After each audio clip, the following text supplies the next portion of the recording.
Mini has ramped up its EV model lineup with this car, the Aceman. It was the brand's very first EV-only design, a small crossover based on the Mini electric hatch.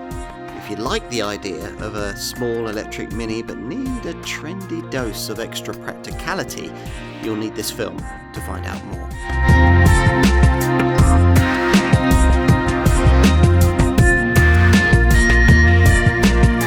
Mini wants to transition into being an EV-only brand as quickly as possible, and a milestone on that journey comes with the introduction of this car, the Aceman. It's the first of the company's models that will be sold only as an EV and is essentially a crossover version of the latest J01 series model Mini Cooper electric hatch, which means it's very much a Chinese product. The Cooper Electric was designed by Spotlight Automotive. Now that's a joint venture partnership between BMW and Great Wall Motors, which has also produced another model, the GWM Ora 3 Supermini. Acemans will be initially built at a Spotlight factory in Zhangjiagang, north of Shanghai, before European production moves to BMW's usual Mini Oxford plant in 2026. The Aceman is neither a replacement for the Paceman 3-door crossover of 2012, nor is it a follow-up to the slightly curious Clubman Estate. Instead, it showcases a new Mini design language previewed by the Aceman concept of 2022, and it's designed to fit into the Mini lineup between the Cooper electric hatch and the Countryman electric, although unlike both of those models, Acemans can't be had in petrol form as an alternative. So does the Aceman have what it takes to stand out, both in a Mini showroom and, more importantly, in this overcrowded segment? To find out, as usual, you'll need the industry's most comprehensive review, the Car and Driving Road Test.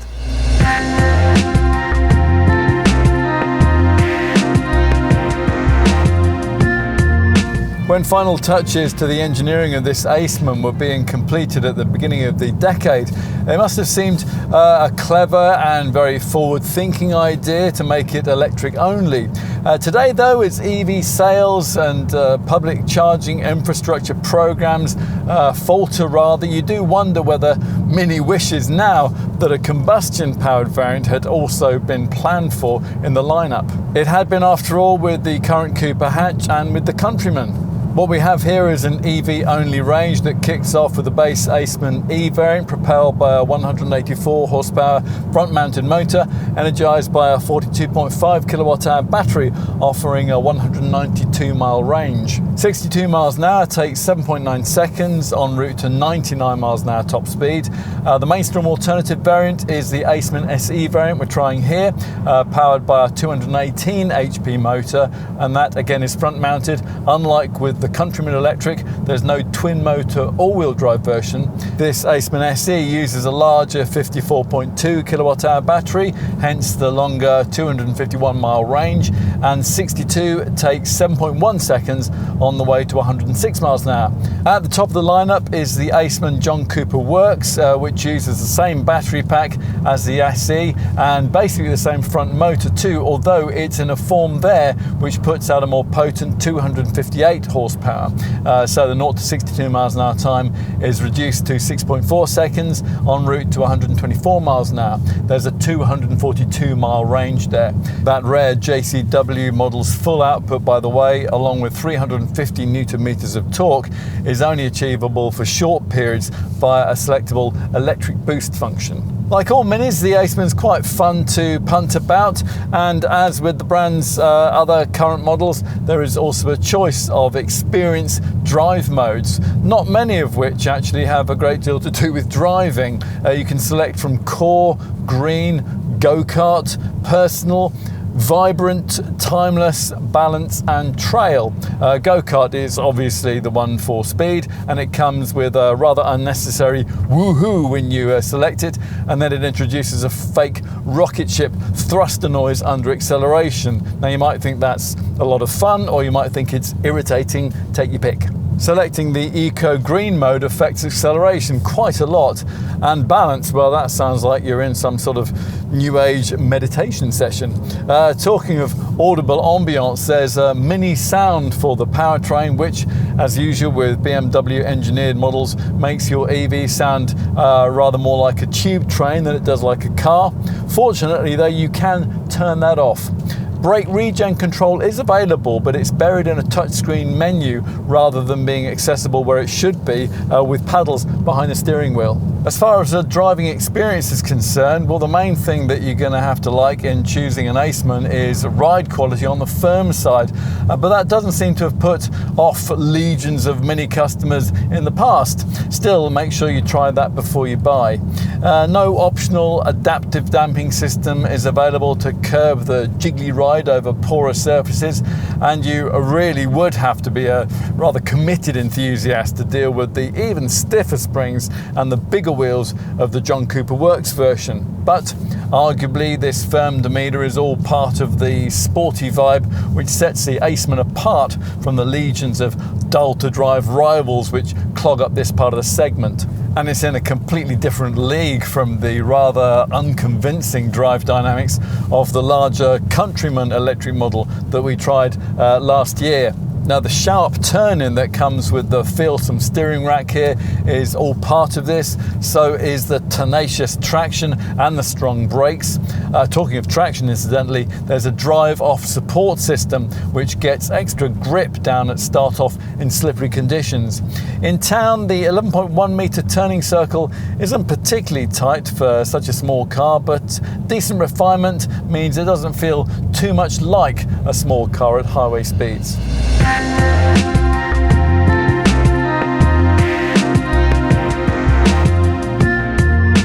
Your first thought might be that this Aceman is merely a shrunken Mini Countryman. The so-called charismatic simplicity design cues are certainly supposed to suggest that, and to disguise the fact that what we actually have here is a supersized Cooper electric hatch with the same platform and drivetrains, and which roll down the same Chinese production line. As you can see from the 4 metre body length, 354 millimetres shorter than a Countryman. It's quite a bit bigger than a Cooper Electric, 221 mils longer and 54 mils taller. And it looks a more sophisticated thing with short overhangs, flush door handles, and an almost seamless transition between body and glass to optimise aerodynamics. SUV cues include unusual squared off wheel arch cladding, a contrast coloured roof and subtle roof rails, an oblong shaped badge in a design influenced by the respective trim level is attached to the front area of the side sill. And wheel sizes are between 17 and 19 inches. We've got the 18-inch rims here. Your view on the front end design will be influenced by just how much you like the surprised visual vibe of these angular rhombus-shaped LED headlights. They dominate a bluff front end decorated with a so-called grille surround strip, framing the non-existent octagonal grille and offered in colours designating your trim choice. Melting silver for base classic spec, this vibrant silver for plush exclusive, and gloss black for the top sport and JCW models. Large horizontal surfaces aim to give the rear a broad and stable stance, while the retracted rear window gets this elongated roof spoiler. Upright latticed LED rear lights get pushed out to each corner, and a wide darkened surround in the lower part of the skid plate embellished rear apron completes the exterior design. Now, since this car is fundamentally based on the Mini Cooper electric hatch, you wouldn't expect its interior to differ very much from that car. And it doesn't. So, as usual with modern Minis, the cabin's dominated by an ultra-slim dinner plate sized 9.4-inch OLED circular screen that takes care of both the infotainment and drive instruments. Most customers will add a head-up display, and that's viewed through this unusual wheel here with its fabric 6 o'clock lower spoke. The knitted recycled polyester fabric dashboard covering is also recognisable from other modern Minis. It brings what the brand thinks is a homely vibe. Not everyone's going to feel that, but what you can't argue with is a solid sense of quality here. The doors thunk, nothing squeaks or rattles, and the BMW stalks behind this thick-rimmed wheel smartly click about their business. Through the wheel, aside from the head-up display, there's nothing to see apart from a stitched dashboard trim strap, and there are plenty of other interesting design touches scattered around this cabin too, like the floating door pills, the little toggle switches beneath this central screen here, the flecked dash top, and the neat little Harman Kardon door speakers too. A nice finishing touch would have been the potential to slide back and forth the cup holders and the lidded box which sit in this long lower tray between the seats. Maybe that's the job for the facelift. We mentioned this huge 240mm central touchscreen. You're going to have to get to grips with this in driving this car because it controls just about everything. There are shortcut lower buttons, while in the top section, power and battery readouts flank a digital speedo. That sits above a big central section, which at the press of the lower home button displays with either dedicated content or rows of little icons. With the dedicated content, you can swipe left through drive modes, phone settings, navigation mapping, radio, voice control, weather, trip data, and an analog clock. The icon screen, meanwhile, gives direct access to lots of individually useful features like Wi-Fi and the Mini Connected Store, plus Alexa and Mini Personal Assistant voice control, which to get to work, you'll have to set up a Mini Connected online user account and then download it onto the car. Climate controls are permanently displayed, and by swiping upwards from the bottom edge of the screen, users can access what Mini calls a tool belt, where preferred functions like frequently visited destinations and radio stations can be saved for quick access. If you use the wireless phone mirroring system, Apple CarPlay and Android Auto, they show as rectangles within the circle. Positioned below this monitor is the toggle bar we mentioned earlier, where the parking brake, the gear selector, the start-stop key, the Mini Experience mode toggle, and the volume controls are accessible via 5 individually designed physical toggles.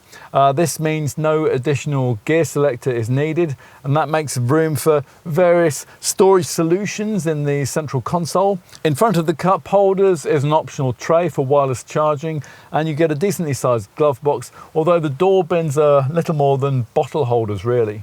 There's not much to criticise about the general ergonomics. It's disappointing that lumbar support for the one-piece sport seats costs extra, but the chair placement lines up really nicely with the wheel and pedals, and you're perched a little higher up than you would be in, say, a Cooper electric hatch, and that means a clearer view over this dashboard and this bonnet. Your frontward view forward is really very good, but thanks to the narrow rear screen, your rearward view isn't, so you're going to be really depending on those standard parking sensors and the rear view camera. Given that this Aceman is so much shorter than the Countryman, there is a surprising amount of space in the back.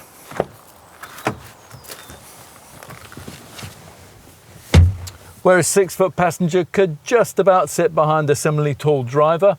You would struggle to fit anyone in the middle back here though, thanks to this kind of high central tunnel that you'd think a front-driven EV really wouldn't need. That 6-foot passenger that we mentioned might not appreciate you ordering this huge panoramic glass roof though. It does somewhat restrict the headroom back here, but on the other hand it does usefully lighten the cabin, and it's helped by these large quarter-light windows too. A lot of brands don't bother with interesting design for the rear door cards. That isn't the case here. It distracts your attention from the tiny door pockets and the headrests which dig uncomfortably into the back of your neck until you raise them. There are seat back pockets back here. There are also overhead reading lights, coat hooks, twin USB-C ports, and a central cup holder. Space in the rear was clearly prioritised here over boot capacity. As you'll see when we lift the tailgate, that rises to reveal just 300 litres of luggage room, one of the smallest spaces in the segment. Since unlike some rivals, this EV doesn't provide any under bonnet front space for the charging leads. It's just as well that you can fit at least one of those in this deep well below the floor, even with the Harman Kardon audio upgrade fitted as it is here. Push the adjustable height floor into its lowest position, and this is a deep space, although there's still a high sill to get your stuff over to access it. There's a 12-volt socket on the left, a warning triangle in the inner hatch and a right-hand light, but there's nowhere for any kind of spare wheel, and Mini's forgotten to add bag hooks or even a ski hatch or a useful 40-20-40 rear bench split, which means that if you do have two rear-seated passengers, longer items like skis, well, they're going to have to go on the roof. With everything flattened, up to 1,005 litres of space is available.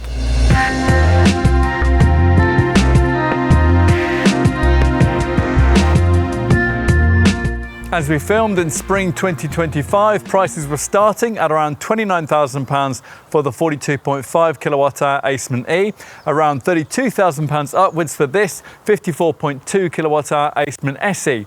Overall, you've got to think in terms of a £2,000 premium over the Donor Coupe electric 3-door hatch. Bear in mind that the prices I just quoted are based on entry-level classic trim. You're probably going to want more than that. From there, pay either £2,200 more to get the mid-level exclusive spec that we're trying here, or £3,500 more over base spec to get the sport package. The top John Cooper Works Aceman, which costs from around £37,000, has its own standalone trimming package.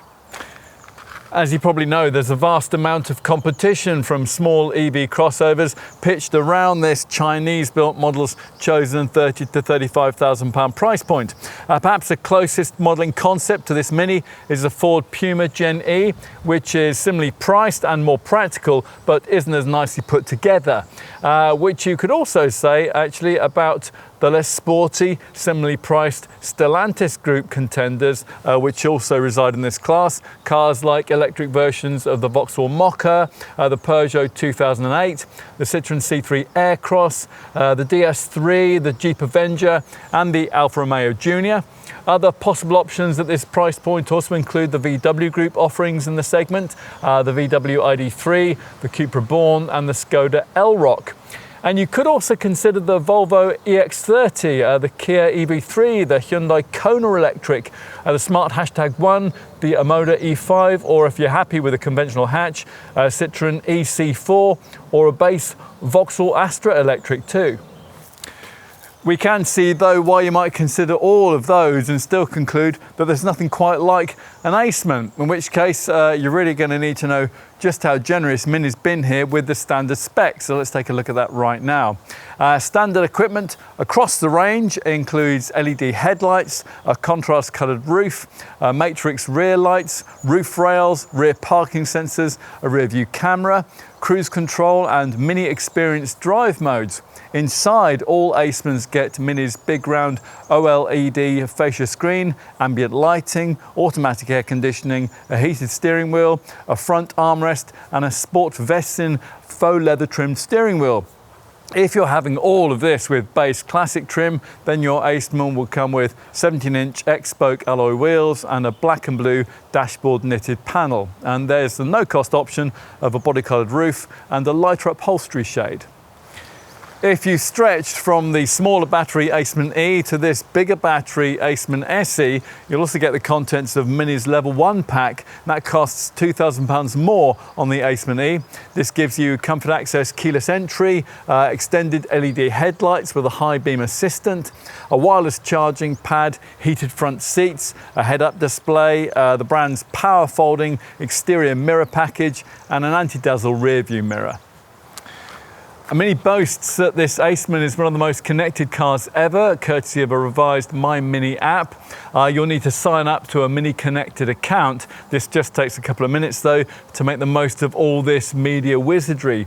Do bear in mind that if you don't, the rather intrusive standard fit Mini sound propulsion noise stays permanently switched to on, and personal assistant voice control system, that won't work. The car's round Mini interaction unit screen comes with built-in Alexa 2, and via that personal assistant setup, owners can choose a digital depiction of a British bulldog named Spike as their screen avatar of choice. Plus, the infotainment system includes navigation, wireless Apple CarPlay and Android Auto, Wi-Fi, and access to the Mini Connected Store too. Third-party apps like Spotify fit into and work on the central screen as well.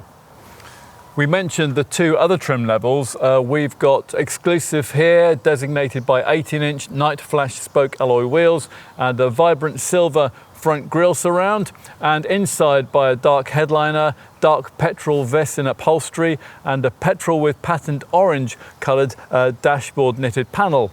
With top sport trim, you get a front and rear apron, a rear spoiler with air blades, and the 18-inch wheels are of a JCW slide spoke design and have JCW Sport black brake calipers. Inside with sport spec, there's JCW black Vessin cord combination upholstery and the JCW black-red coloured dashboard knitted panel. Beyond these trim packages, Mini mainly sorts its available options into 3 packs, the first of which, level 1, we've already mentioned. This test car has level 2, which adds a panoramic sky roof, sun protection glass, and a Harman Kardon audio upgrade. If you've avoided base trim, then your dealer will want you to go further and add the top level 3 pack. Now with that, Mini will also add augmented reality navigation, powered front chairs with an active driver's seat and a parking assistant plus system. The level 3 pack, that also includes an interior camera. This will record entry to the car if it's broken into, and it allows you to send journeying pictures to your friends. And you'll get the driving assistant plus pack's active cruise control system too, with a stop and go function. This virtually drives the car for you at highway speeds. At pack 2 and pack 3 level, you can also pay £700 more for a tow bar. On to safety provision. At a minimum, all Acemans come with the contents of Mini's driving assistant pack. This includes forward collision warning with brake intervention, lane keep assist, blind spot detection, rear collision prevention, and vehicle exit warning. There's driver monitoring too, and thankfully, unlike some rival systems, it's not too intrusive. Talking of intrusive features, we were pleased to find that the mandatory traffic sign recognition run speed limit assist chime could be easily turned off via a long press of the cruise control set button.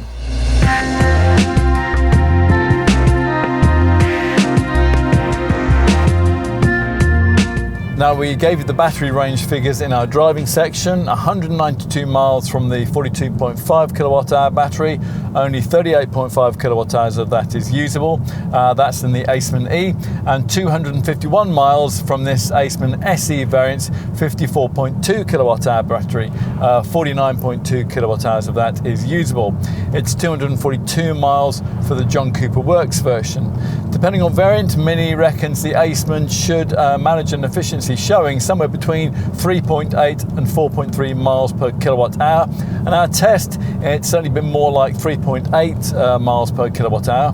Various tools help you to maximize range. Obviously, the green Mini Experience mode, and there's a charge optimized routing function too for the navigation. What about charging? Well, we didn't expect much here because the base Aceman E can only charge at an almost unacceptably feeble rate of 75 kilowatts. Even this bigger battery Aceman SE only manages a maximum of 95 kilowatts. To give you some class perspective there, a Volkswagen ID.3 can manage 135 kilowatts or even more. Mini urgently needs to work on this. Even so, a 10 to 80% DC public charge can be completed in either 29 or 31 minutes, depending on the battery size you choose. You'll probably be able to live with that. For AC charging at home, a full battery replenishment for an Aceman E using a typical 7.4 kilowatt garage wallbox needs just over 6 hours. It'd be around 9 hours for this SE version. If your property can sustain an 11 kilowatt wall box with a 3-phase supply, you can reduce those times to 4 hours 15 minutes or 5 hours 30 minutes respectively. As we filmed, the AC charging cost to fill this Mini's battery was around £12.75 at a typical 30 pence per kilowatt hour household rate. Public DC charging will of course cost you much more depending on how and where you do it. By using Mini navigation, the vehicle will ensure the high voltage battery reaches the ideal temperature for efficient charging in advance. That reduces, of course, the charging time. Customers can also optimize charging for their schedule, setting charging start times, active charging windows, and target battery capacity by departure time. Finally, drivers can instruct that the interior cabin is air conditioned by a set departure time. The My Mini app provides a convenient overview of the vehicle status and the charging process, including current battery status, charging optimized route plans, and charging history. If you're converting to an EV from a previous conventional combustion engine model, then you will obviously have to factor in the cost of an EV charger to your home and perhaps also one to your office, I suppose. There is still complexity around the best charging hardware to choose and who is eligible for a government grant. And obviously the costs can vary depending on the distance from your main meter to your charger and other factors. There is a lot of advice out there, of course. To guide you, we consulted plugmein.com. They offer customers everything from choice of charger to installation and ongoing maintenance. What else? Well, as we filmed, EV benefit in kind taxation for the 25 to 26 tax year was set at 3%. As you probably know, electric vehicles are no longer exempt from VED road tax, and you now have to pay the London congestion charge too, although they are still exempt from charges in the London ULEZ zone. As expected, there's a normal, mediocre 3-year unlimited mileage warranty, and the battery has its own 8-year, 100,000 mile warranty. Most customers still will want to buy into the provided Mini electric pay monthly service plan to manage their maintenance costs. There's a vehicle status section of the central screen, which has a graphic of a car rising on a workshop ramp, and that offers a tyre pressure monitor, details on battery temperature, check control, and also servicing interval updates. Residuals should be strong, and Mini itself offers comprehensive insurance, but you might find your own broker can improve on the premiums that your dealership can arrange. Insurance grouping starts from 20 for the Aceman E, it's group 23 to 24 for the bigger battery SE, and group 29 for the John Cooper Works.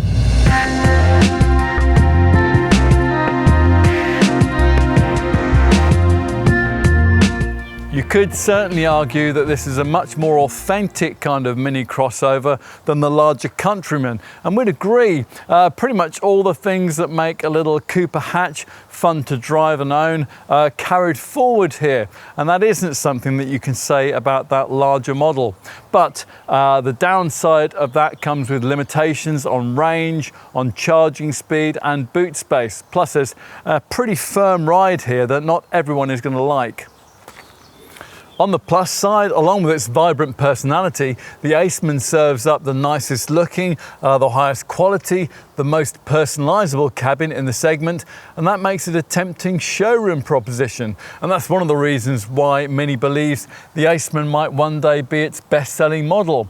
We can't help thinking that at present though, that day looks pretty far in the future, and it would have helped this car's sales prospects right now if the brand had chosen to offer it with the combustion power option that you do get in the equivalent Mini Cooper hatch. But the Chinese underpinnings are all EV orientated, so is the Aceman, and so will be those who really want one. Such customers will see this small electric Mini crossover as so fashionable and forward-thinking that a fossil-fueled power plant would be inappropriate. Perhaps they're right. More than any battery-powered mini model before it, this one most clearly shows the company's future. The adventure awaits.